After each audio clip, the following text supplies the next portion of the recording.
En nuestros estudios en Caracas saludamos a Milos Alcalay, embajador, ex representante de Venezuela ante la ONU y ex viceministro de Relaciones Exteriores. Embajador, como siempre, un gusto tenerlo aquí en la tarde. Bienvenido. Hola Joely, muy buenas tardes para ti. Embajador, quiero comenzar preguntándole, ¿hasta dónde puede considerarse como una idea al vuelo o si en verdad se convirtió en un plan que el presidente Trump llegó a plantearle a su gabinete de gobierno? ¿Hasta dónde es una idea o hasta dónde en realidad es un plan? Mira, esta es como la historia sin fin. Esta es una noticia muy vieja y una noticia... Parece que tenemos problemas con el embajador. Bueno, esta noticia ya ha salido el gobierno de Estados Unidos para decir que no hay un plan de invasión militar a Venezuela, pero es muy importante destacar que el gobierno dice que no descarta ayudar al pueblo venezolano a recuperar la democracia. Por eso estamos entrevistando al embajador Milos Alcalay. Usted decía que esta es una noticia vieja, pero ¿hasta dónde puede tener un alcance militar real esta idea hasta ahora? Mira, cuando Trump dice que no se descarta una opción militar, es lo que está sucediendo hoy en el caso de Colombia, de Brasil. La opción militar está presente para tratar de remediar todo el drama de los refugiados. Los militares de Colombia, los militares de Brasil están buscando una alternativa humanitaria para ayudar a esos refugiados.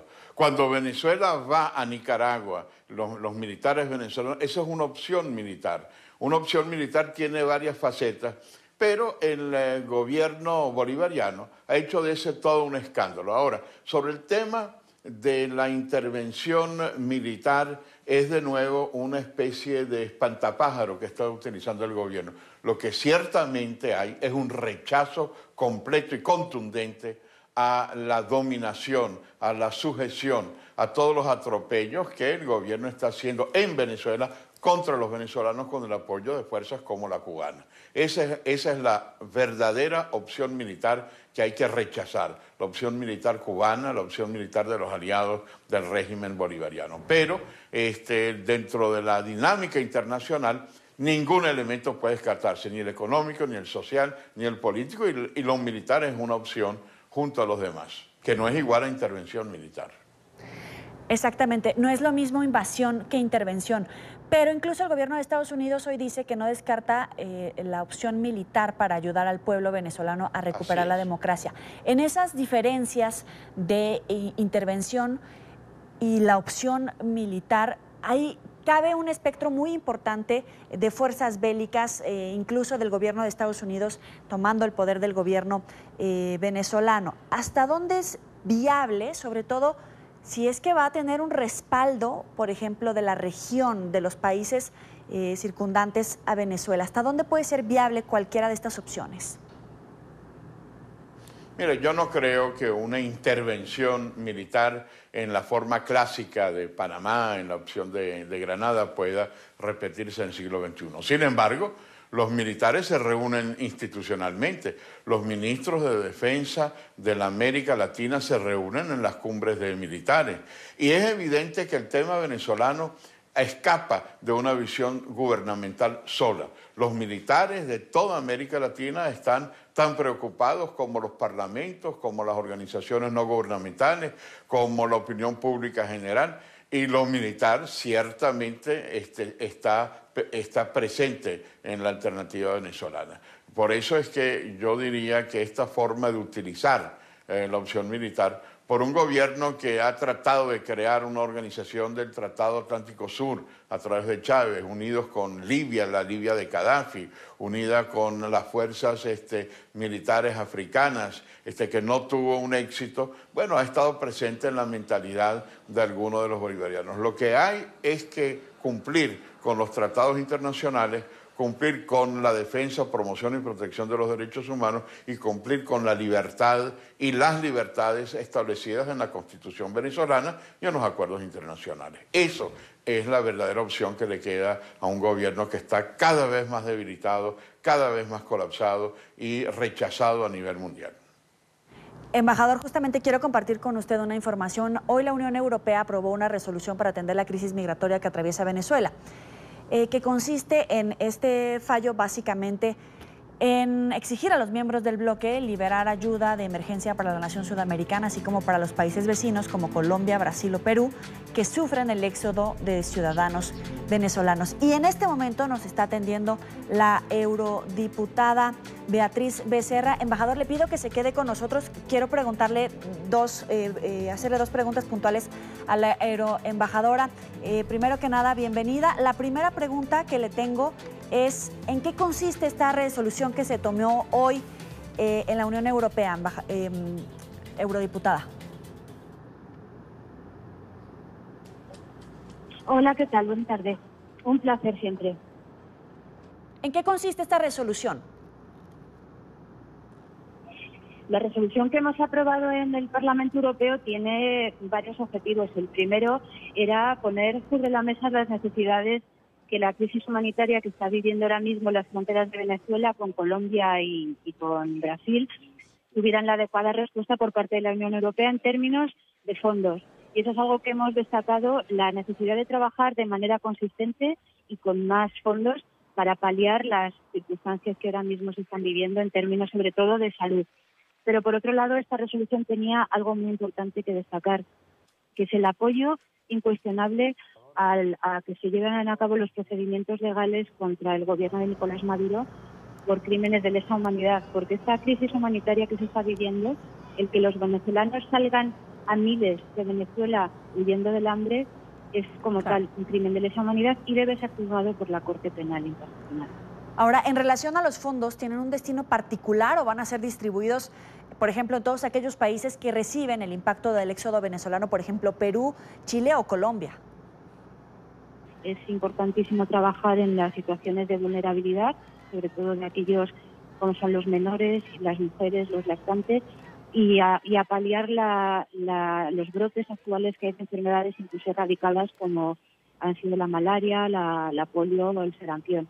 Pero los fondos que hemos pedido que se incrementen y que vengan más adelante tienen que ver también con las instalaciones que necesitan los venezolanos que están pasando la frontera y que además están cruzando los países fronterizos, porque no podemos olvidar que ya hay, por ejemplo, casi 400.000 venezolanos en Perú. Hay una serie de instalaciones y de infraestructuras que el gobierno colombiano o el brasileño no puede acometer por sí mismo y debemos ayudarles en eso. Le agradezco, eurodiputada Beatriz Becerra, por estar con nosotros aquí en la tarde de NTN 24. Nada, muchísimas gracias a ustedes y un fuerte saludo. Adiós. Volvemos con usted, embajador Milos Alcalay. Ya escuchaba la postura de la eurodiputada. Están tratando de ayudar a los países receptores de migrantes, que sin duda también es una crisis importante en la región. La falta de insumos, la falta de medicamentos, miles de venezolanos que están dejando su hogar porque tienen hambre, porque se sienten inseguros. Si el gobierno de Estados Unidos descarta una invasión militar y la comunidad internacional está tratando de ayudar, ¿hasta dónde sí se puede aceptar la ayuda del gobierno de Estados Unidos? ¿En qué términos, embajador, podrían recibir esta ayuda? Mira, tres reflexiones sobre esto. La primera es que la ayuda humanitaria, que no es más que cooperación alimentaria, estaría dirigida fundamentalmente a los venezolanos que sufren, los pobres de Venezuela, que son los que más sufren. Pero como este gobierno obstinadamente se niega a todo tipo de ayuda humanitaria, de todo tipo de ayuda de los médicos, entonces se tiene que paliar y ayudar, no menos importante, la situación de los venezolanos en Colombia, en Brasil, en otras partes del mundo. Porque el gobierno de manera obstinada se niega a que venga la Cruz Roja, ACNUR, la ayuda de la Unión Europea, la ayuda de tantas instituciones benéficas. Claro, porque el gobierno quiere, a través del hambre, el control de las cajas CLAP, manipular y controlar. El segundo, es la primera vez en la historia de la humanidad que un gobierno niega la ayuda humanitaria. Tú ves las emisiones de NTN 24, como en la parte donde están los enemigos del genocida Bashar al-Assad, hay camiones de la Cruz Roja, hay camiones de las Naciones Unidas ayudando a los enemigos de Bashar al-Assad, que no se niega la ayuda humanitaria. En tantos conflictos en el África jamás se ha negado la ayuda humanitaria. Aquí sí, en Venezuela sí. Y la tercera reflexión que yo haría dentro de ese orden de ideas es que el tema es un boomerang. Porque si este gobierno tuviera un poco de inteligencia, diría, ¿a quién ayuda fundamentalmente una ayuda humanitaria con toda esa olla de presión que hay? A todos, sobre todo a los más pobres, pero también al gobierno. Y el gobierno es tan torpe, tan absolutamente desarticulado en la realidad, que no deja que la comida llegue a los más pobres, que son los que están emigrando, que son los refugiados. Esta cuarta ola de migración, ¿quiénes son los que están en los refugios de Boavista y de Cúcuta? Los venezolanos más pobres. Esa es la dramática realidad. Embajador, es muy importante este boomerang al que hace mención, porque por un lado el gobierno de Nicolás Maduro no va a aceptar la ayuda humanitaria, tal vez para no perder a los pocos adeptos que le quedan en el gobierno plantándose con esta cara de no va a recibir ninguna ayuda de quien está saboteando la economía, según él ha señalado al gobierno de Estados Unidos. Pero también es interesante ver cómo el gobierno de los Estados Unidos tiene este margen de maniobra para decir, debido a la migración, el gobierno de Estados Unidos ha dicho que tiene o que siente una amenaza a su seguridad nacional debido a la cantidad de migrantes, a la cantidad de flujo. De alguna manera le está saliendo contraproducente esta medida, pero por seguridad nacional, ¿el gobierno de Estados Unidos de verdad podría montarse en este discurso para ir más allá de la ayuda humanitaria y plantearse una intervención militar? Bueno, mira, todo es posible. Hay una situación muy grave, la de Venezuela, y cómo eso va a afectar, no solamente a los Estados Unidos, cómo afecta eso, ya está afectando a los colombianos. No hay presupuesto, no hay estructura para acoger 4 millones de venezolanos que salen. Afecta al Brasil, afecta a Perú, afecta a Argentina, afecta a Chile. Es decir, Venezuela se ha convertido en un problema de seguridad para los países del hemisferio, no solo de Estados Unidos.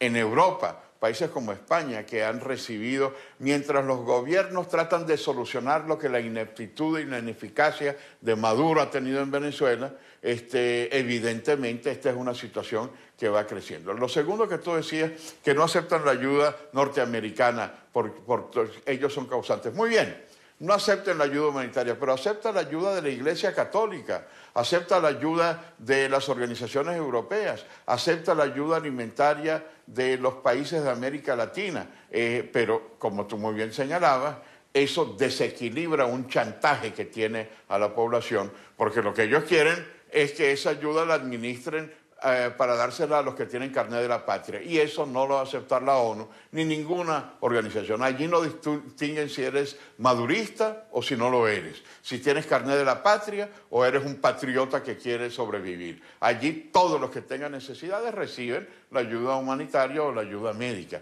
Y eso es lo que el gobierno rechaza en una posición antihistórica y contra todo lo que ha sucedido en países en guerra.